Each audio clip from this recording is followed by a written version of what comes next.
Sa panahon ng Tatay Digong, lahat ng government officials are reachable by the people. That is real public service. Kapag ikaw ay pasaway, makakatikim ka ng malutong na mura mula kay Tatay Digong. Mayor Rudy, during my watch as budget secretary, ay napaka-stricto talaga nung tol, siguruhin mo lang yan ha. Hindi tayo ma-problem. Hindi, Mayor. Ang mag-alala. Ang PGH mo, 100 million pesos ang binibigay niyang tulong every month. 100 million pesos. Ngayon, ni isang tuling, wala. Kawawa ang mga Pilipino. Subalit, ganun pa man sinabi ko na umasa tayo.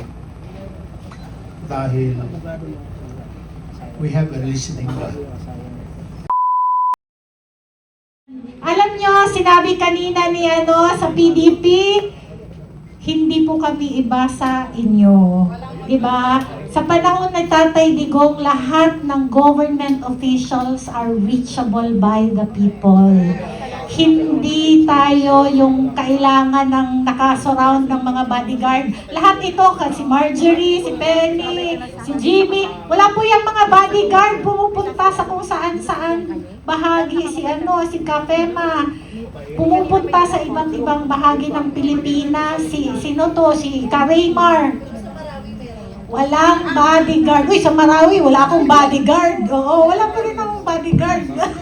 Hindi po uso sa PDP ang bodyguard para sa mga public servants because that is real public service.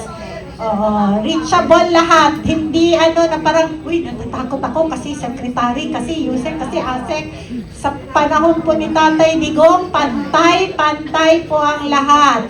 Kasi kapag ikaw ay pasaway, makakatikim ka ng malutong na mura mula kay Tatay Digong. So synchronized and talaga yung serbisyo, no? And yan ang isa sa mga proud tayo kung bakit natin naantig bang mga puso ninyo? The dream of our party chairman ay walang matutulog na gutom. Hindi po promise ng 20 pesos na bigas, kundi tunay na serbisyo para sa ating lahat. Kasi Good and Tempest Kitchen tayo sa lahat ng councils and chapters of PDP. So abangan ninyo po yan nationwide because sa hirap ng buhay, di ba? Kung ang Pilipinas ay may 17.7 trillion na utang, tayo pa kaya? Sinong lubog sa utang dito? Lahat tayo. Kasi ang bawat isa sa atin ay merong 400,000 na utang. Pati yung bagong sanggol ni Jimmy. May utang na. Oo. Yung nasa tiyan pa paglabas, mamaya, ilan yung lalabas na bata ngayon? May utang na yun na 400,000 pesos. So lubog tayong lahat sa utang. Huwag ninyong basta-bastahin ang 17 trillion na utang natin dahil tayo, bawat isa sa atin, ang utang na yun, di ba? Tayo yung nagbabayad na yun. Kung si Tatay Digong pa, utang ina nyo. Utang ina nyo. Nandito po to give the closing remarks, pero meron pa tayong announcements after his message. Please welcome, of course, our very own beloved and brilliant lawyer, Attorney Wendell Avisado, the PDP Secretary General. Magandang gabi po sa ating lahat. Pagkahalong tuwa at lungkot ang ating nadarama. Sana po kasama natin ang ating pinagmamahal sa dating Pangulo. At kung siya ang masusunod at lagi naman namin sinusunod, tawag namin sa kanya yung Mayor Rudy, ay subalit andun pa po siya. At manalangin tayo na patuloy siya magkaroon ng magandang kalusugan. At sa kauli-ulihan, ang tunay na hustisya ang kanyang makamtan. May halong tuwa dahil inabot na rin natin ang ika-44 na anibersaryo ng pagkakatatag ng PDP Laban.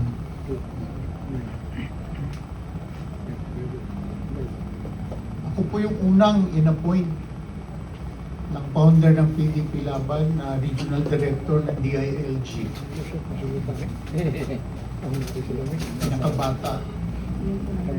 33 years old lang ako noon. At si Kanen sobrang napaka-simpleng tao. At tunay naman na inidulo siya ni Mayor Rudy. Kaya nga nung sabi niya sa akin, Tol, wala naman tayong partido. Kaya at that time, nilabanan naman siya nung kanyang inappoint na city administrator, ginawa niyang vice mayor, ginawa niyang mayor. E de, punta tayo kay Sir Nene. Sige, punta kami. Kaya simula noon, nung naging membro siya ng PDP Laban, pagpahanggang ngayon, hindi niya talaga tatalikuran ang PDP Laban. Kaya ang kanyang instruction sa amin ay huwag pabayaan ang PDP Laban. And then si Regional President Manny,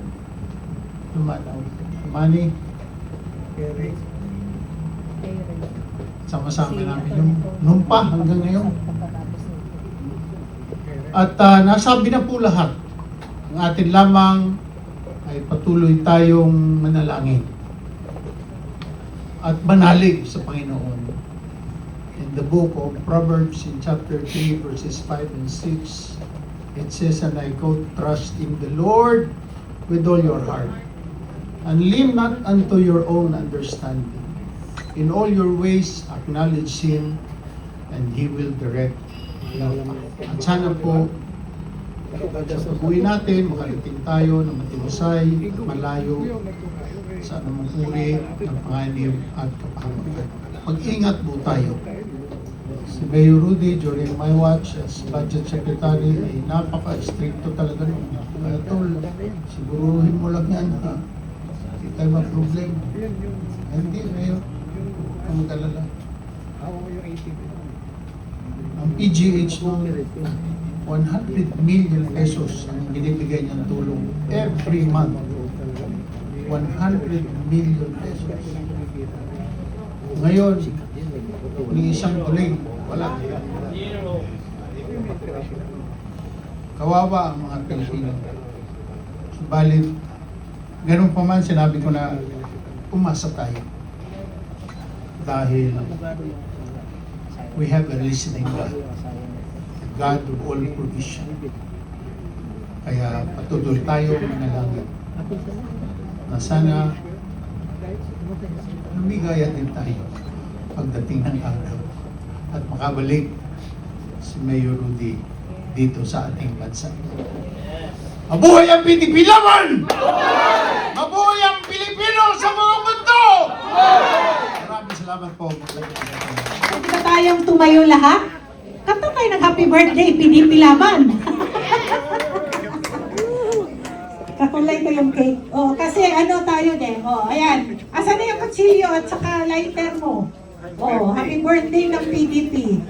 At si Kawan na lang magsa-slice ng unang ano. Oy, ladies, punta kayo dito. Siya maghawak-hawak. Let us sing happy birthday. 1, 2, 3. Happy birthday to you. Happy birthday, PDP. Happy birthday, happy birthday, happy birthday, PDP. Happy birthday. Happy birthday.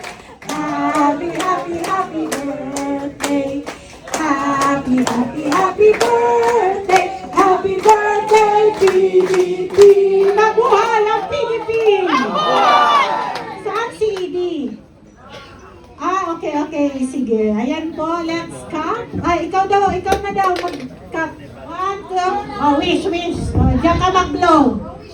Mag-wish ka muna. We wish for a prosperous Philippines. At makabalik si Tatay Digong ng buhay. Water ready, blow. Yay! Ayan. Okay, thank you. Thank you very much for joining us in the celebration of the 44th anniversary of PDP. Abangan po ninyo every Wednesday ang kapihan sa PDP every 9 a.m. So you are welcome to join us every 9 a.m. Wednesdays for the kapihan sa PDP. Abangan po ang aming mga basic membership seminars sa iba't ibang bahagi ng Pilipinas on February 21.